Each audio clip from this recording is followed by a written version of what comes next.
Hello and welcome back to my channel, guys. This is your mentor Sanyukta Singh, and in today's session, guys, I'm going to answer some of your questions that you have put up on our channel. Plus, I'm going to discuss about few of the important tricky questions that NIFT asks and you end up losing the marks. तो ऐसे कुछ questions को हम यहाँ पे discuss करेंगे. But before that, guys, if you are a new subscriber to my channel, please subscribe it, share it and like it, क्योंकि आपको इतने important sessions और कहीं नहीं मिलेंगे. And on my channel, if you go through my playlist, you are going to find all the important topics plus the syllabus for NID, NIFT, UCEED and SEED. So stay tuned for the complete video, and let's start with the Q&A from YouTube. How to boost the preparation in 2 weeks. आपको पता है कि 5th of February, which is Monday, आपका exam है और आपके पास बचे हैं सिर्फ 2 weeks. तो आप कैसे अपना स्केड्यूल बनाएं, कैसे उस रूटीन को फॉलो करें ताकि आपका ये प्रिपरेशन और बूस्टअप हो जाए एंड आप और कॉन्फिडेंट हो जाए. सो मैं आपको इसमें स्केड्यूल बताने वाली हूँ. This was asked on YouTube. On one of my videos, एक बच्चे ने पूछा था कि मैम ये 2 वीक में हमें क्या स्केड्यूल फॉलो करना चाहिए. तो सबसे पहले guys I would love to tell you कि अपनी नींद को पूरी करो और आप एटलीस्ट 6 to 7 आवर्स पहले सो और कोशिश करो कि आप 8 बजे तक बेड को छोड़ दो. बिल्कुल उठ जाओ. 8 से 9 के बीच आप तैयार हो जाओ, फ्रेश हो जाओ, नहा लो, कुछ नाश्ता कर लो एंड फ्रॉम 9 AM आप बैठो अपनी रूटीन के साथ, जहाँ पे आपको let me give you a whole schedule जो कि आप 2 वीक्स फॉलो करो and it is going to be very helpful for you all.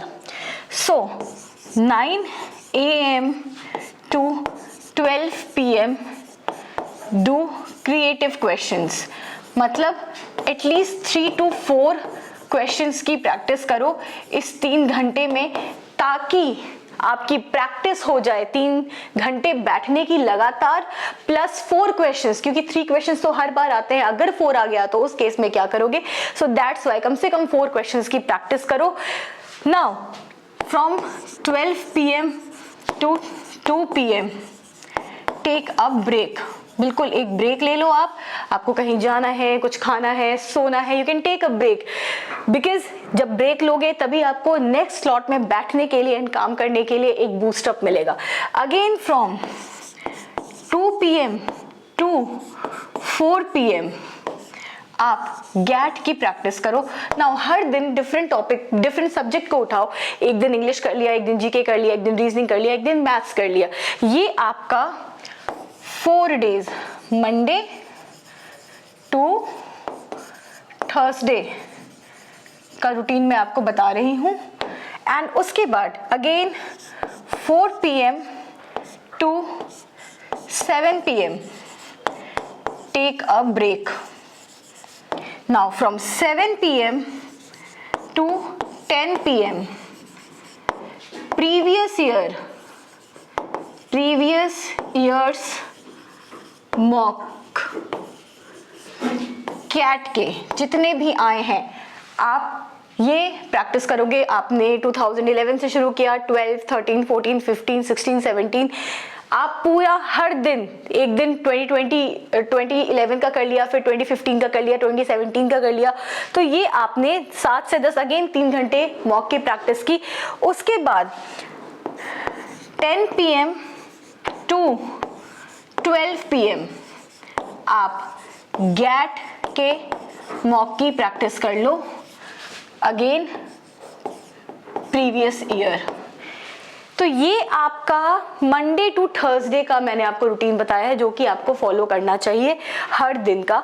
उसके बाद फ्राइडे, सैटरडे एंड संडे आप ये कर सकते हो कि मैं इसको इरेज कर रही हूँ.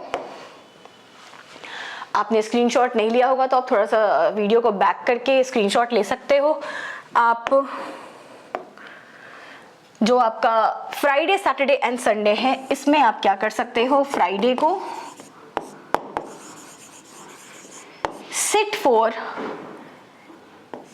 7 hours, जहां पे आपका गैप जाएगा 2 hours गैट के लिए एंड 3 hours कैट के लिए. आप ये स्लॉट अपने हिसाब से चूज कर सकते हो. आप 9 AM से 12 PM कैट, 2 PM से 4 PM गैट।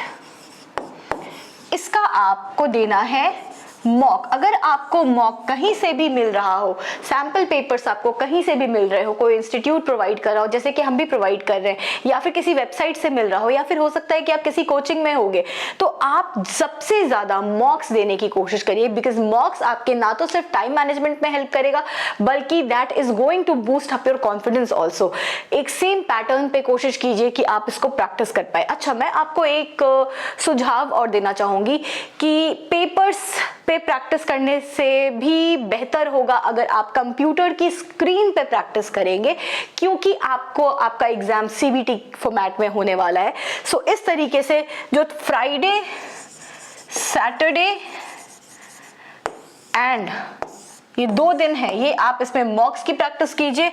एंड जो संडे का दिन है, आई वुड सजेस्ट कि संडे आप दीजिए सिर्फ और सिर्फ जीके पे एंड करंट अफेयर्स पे, बिकॉज जीके बीडेस में 25 मार्क्स का आने वाला है। And spare your time on reading magazines, going through the newspapers, the headlines, the current affairs, the static GK based on monuments and brands and logos, plus GK based on, sorry for this sound, GK based on your chemical formulas जो कि पिछले साल बहुत आए थे। तो आपका Sunday dedicate it to GK because 25 marks are really very important. So this was the set schedule जो एक बच्चे ने मुझसे पूछा था and I thought कि मैं आपको एक schedule दे दूं.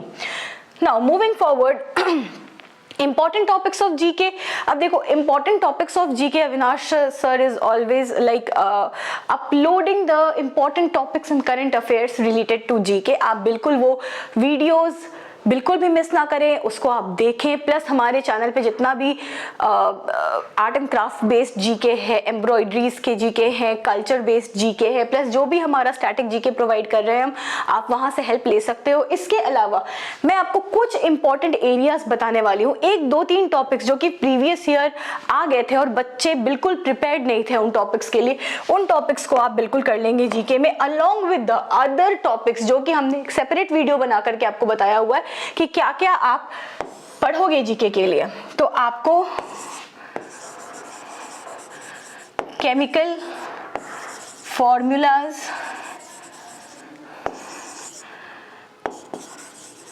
प्लांट्स एंड लीव्स के क्वेश्चंस की, ये इस फ्लावर का लीफ कौन सा होता है, या फिर एक पर्टिकुलर इमेज दिखा दी जाएगी आपको लीफ की और पूछा जाएगा कि ये कौन से फ्लावर का है।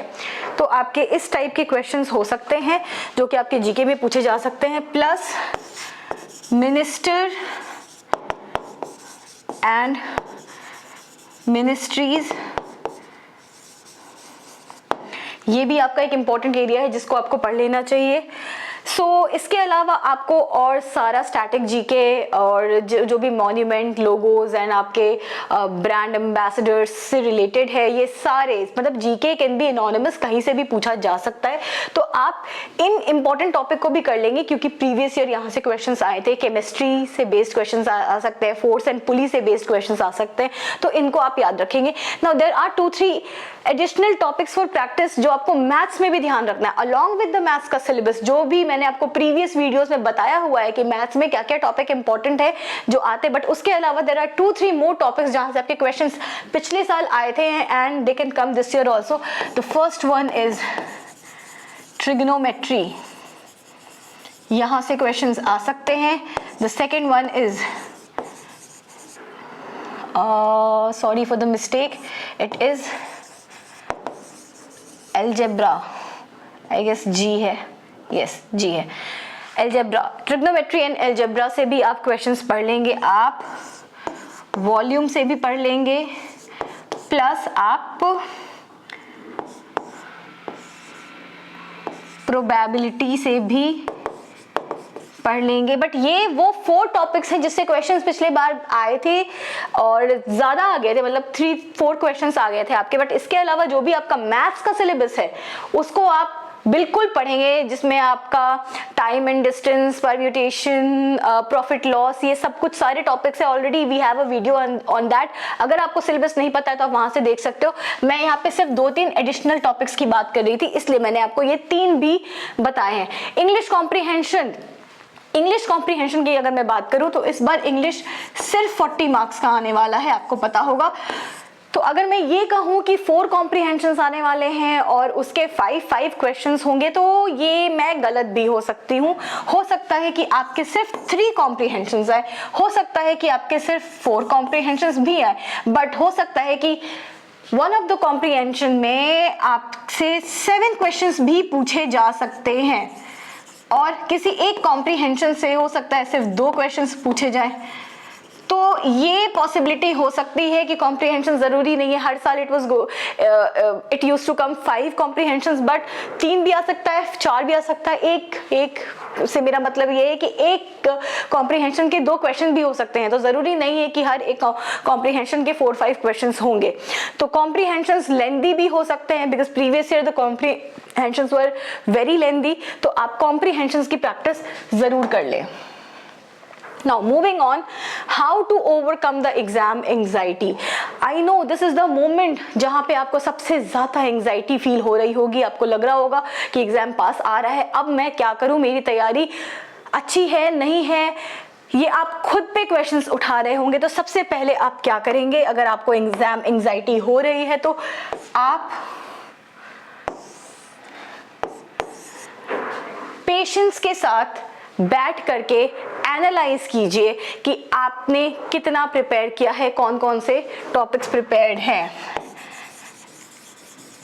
Analyse your syllabus. अगर आपको लग रहा है कि आपने इन एरियाज में अच्छे से प्रैक्टिस कर लिया है, तो फिर आपको डरने की जरूरत नहीं है। अगर आपको लगता है कि कोई एरिया आपका वीकर रह गया है, या फिर आप इसमें अपने मार्क्स लूज कर सकते हो, जैसे कि मैथ्स का कोई एक टॉपिक हो सकता है जिसके फॉर्मूलाज आप सही नहीं लगा पा रहे हैं, या फिर जिसका कैलकुलेशन बहुत लेंथी है और आप आंसर अचीव करने में आपको टाइम लग जा रहा है, जिस वजह से आपके टाइम्स लैप्स हो जाएंगे, तो उस केस में लीव द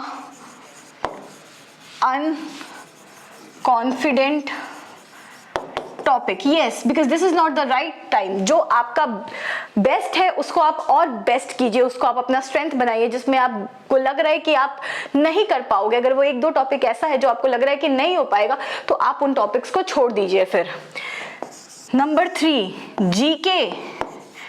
कहीं से भी आपको कोई भी इंफॉर्मेशन मिल रही है, नॉलेज मिल रही है, गो थ्रू द जीके। अगर आप जितना पढ़ोगे उतना कॉन्फिडेंस आपको आएगा, और अगर आप डर करके सो गए तो आप उतना ही आप एंजाइटी में जाओगे। So invest your time in time management and studying.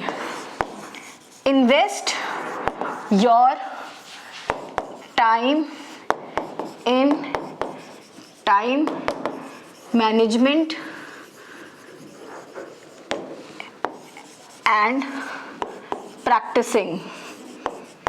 ठीक है, तो जितना प्रैक्टिस करोगे, जितना कम टाइम में आप मॉक सॉल्व कर पाओगे, जितने नंबर ऑफ क्वेश्चंस आप अटेंड कर पाओगे, उतना ही आपकी एंजाइटी चली जाएगी। तो एंजाइटी से डील करने का एक ही तरीका है कि आप मेहनत कीजिए, पढ़िए, अपने टाइम को मैनेज कीजिए, उससे भागिए मत।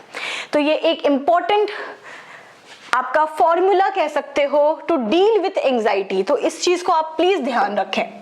Moving forward, what colours and pains one should use. ये क्वेश्चन भी मुझे पूछा गया है कि मैम कौन से कलर्स यूज करेंगे, पेन्स यूज कर सकते हैं या नहीं, ब्लैक पेन्स यूज कर सकते हैं नहीं। तो मैं आपको बता दूं, yes you can use fibre tip pens for certain topics like stamps, posters, comic strips, process drawing, story boards. इसके लिए आप फाइबर टिप पेन्स यूज कर सकते हो। आप कलरफुल फाइबर टिप पेन्स भी यूज कर सकते हो, आप ब्रश पेन्स भी यूज कर सकते हो। बट ब्रश पेन से मेरा मतलब ये बिल्कुल नहीं है कि if this is the area जहां पे आपको 1 second, yes, if this is the area जहां पे आपको पूरे में कलर फिल करना है तो आपने ब्रश पेन उठाया और आपने पूरे में कलर फिल कर दिया, ये बिल्कुल मत करना, because that creates the gives the whole background very, that makes the whole background very uneven. तो अनइवन हो जाता है, ब्रश पेन्स को कभी पूरे बैकग्राउंड में यूज मत कीजिए। हाँ, आप टाइपोग्राफी करने में यूज कर सकते हो, अगर मैं कुछ लिख रही हूँ उसके लिए यूज कर सकते हो ब्रश पेन्स को, प्लस फाइबर टिप पेन्स को आप हेडिंग्स के लिए, आउटलाइंस के लिए यूज कर सकते हो। तो फाइबर टिप पेन्स को यूज करिए। आप कौन कौन सा पेन यूज कर सकते हो ये मैं आपको बता देती हूँ अभी। I am going to write it down, so इसको ध्यान रखिए। Number 1 fibre tip pens, number 2 brush pens, number 3 Staedtlers और एनी कलर पेंसिल जिससे आप हैंडी हो, जो आपको सूटेबल लगता हो यूज करने में। प्लस 4th आपका बेसिक स्टेशनरी किट, मतलब आपका पेंसिल, रबर, शार्पनर, स्केल जो आपका बेसिक है वो आपको यूज कर सकते हो। तो आप इसकी भी स्क्रीनशॉट ले सकते हो, तो ये आपको यूज करना चाहिए। Now moving forward, do we need to add text with the drawing in our exam? Again this was the question asked. See, अगर राइट अप लिखा हुआ है एग्जाम में कि आपको राइट अप लिखना है 40 मार्क्स का या 100 मार्क्स का, देन तो definitely you are going to add text with your drawing. But अगर पोस्टर्स का क्वेश्चन है, स्टैम्प्स का क्वेश्चन है, तो there is no need of write up. अगर टी शर्ट डिजाइन का क्वेश्चन है, there is no need of write up. But अगर प्रोडक्ट डिजाइन का क्वेश्चन है, the question is related to design inspiration, अगर क्वेश्चन में नहीं भी लिखा है राइट अप के लिए, देन ऑल्सो कोई नेगेटिव मार्क्स नहीं है अगर आपने 4 लाइन एक्सप्लेन कर दिया है अपने पूरे डिजाइन को। तो so you are going to choose the write up part according to your question asked. Some important tricky questions to practice. Now this is the very important part of this session guys, where I want to show you 2-3 types of important questions जो कि पूछे जाते हैं, जो tricky हैं थोड़े और आप उसमें गलतियां कर देते हो। For example, using any one shape, इन सारे शेप्स में से कोई एक यूज करके you have to design any furniture, print और पैटर्न और एक्सेसरी, मतलब इन तीनों में से कोई एक चीज बनानी है आपको। You can repeat scale up and down but can not cut, मतलब आप इसको बड़ा कर सकते हो, छोटा कर सकते हो, मल्टीपल टाइम्स आप इसको किसी भी शेप को यूज कर सकते हो, पर आप उसको कट नहीं कर सकते हो। So there are many students जो इस क्वेश्चन को गलत समझेंगे और वो सारे शेप्स को यूज कर लेंगे। ऐसी गलतियां आप करते हो और बहुत सारे बच्चों ने की है। कुछ बच्चे ये करेंगे कि ओवल को कट कर देंगे, ट्रायंगल को कट कर देंगे या इसको कट कर देंगे, तो कट भी नहीं करना है because it is mentioned in the question. तो इस टाइप के क्वेश्चन को हम कैसे सॉल्व करेंगे? So these are very beautiful design जो आपको यहाँ पे दिख रहा है, बट मैं आपसे पूछना चाहूंगी, आर द आंसर्स करेक्ट? सोचो, स्क्रीन को देखो ध्यान से और आप मुझे बताओ कि क्या ये आंसर्स करेक्ट है?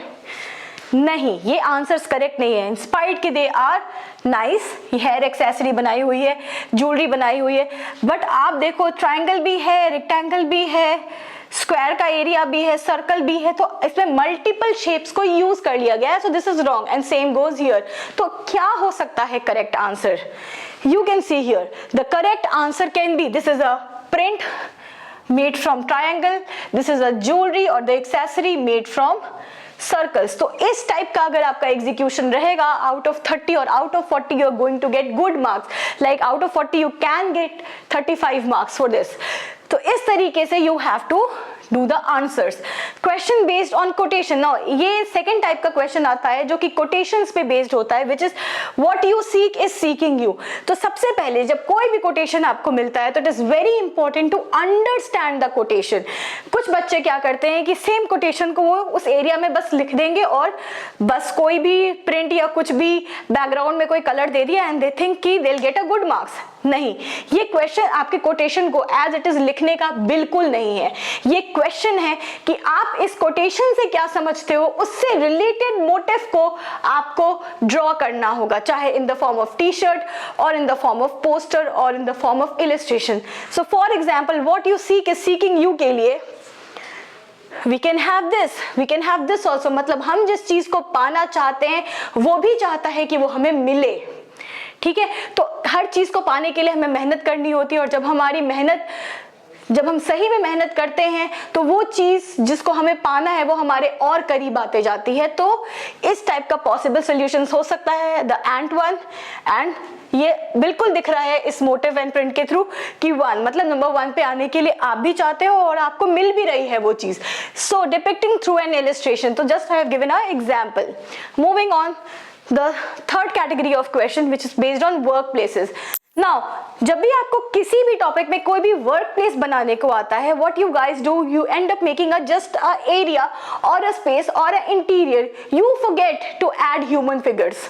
वर्क प्लेस का मतलब यही होता है कि आपको उसमें एक ह्यूमन फिगर भी ऐड करने, क्योंकि वो किसका वर्क प्लेस है ये शो करने के लिए। तो 1 2 3 human figures are a must अगर आप वर्क प्लेसेस बना रहे हो तो। For example you can see a gardener and barber at work, तो ये गार्डन का area, if you are using colors, a barber at his work, तो अगर ऐसा आपका काम रहेगा definitely you are going to score a very good marks। तो इस टाइप की क्वेश्चन में ये कहीं नहीं कहा गया है कि आपको 3 पॉइंट पे बनाना है, 2 पॉइंट पे बनाना है या 1 पॉइंट पे बनाना है। This is just going to be a simple composition including human figure. तो these were the 3 important categories जो मुझे आपको दिखाना था। So we have come to an end of this session. Do subscribe, do share and do like this session. I hope कि आपको ये session मजा आया होगा देख करके, आपने बहुत कुछ सीखा होगा। And if you have any other question to ask, you can go to my comment section. You can put up your comments there. I will surely make another video for you all before exams too. So yes, that was it. You can go to the description. You will find a link there. From that link, you can buy mocks also for anything, for the study material, for the classes, for the mocks. You can go to the link which will directly take you to my website, and from there you can take classes, take mocks, take study materials, and yes, this is how we are going to help you all. If you have any questions in your mind, put up your questions in the comment section. Plus you can come on my Instagram, which is @SSDesignHouse, and you can send your work personally. I am going to give feedbacks on that too. So yes guys, that's it. And also if you want to come for the online and offline classes across India for the next session, which is 2025 classes शुरू हो चुकी है, you can come and contact us on the number which is being flashed on the screen. That's it. Take care. All the best. Bye bye.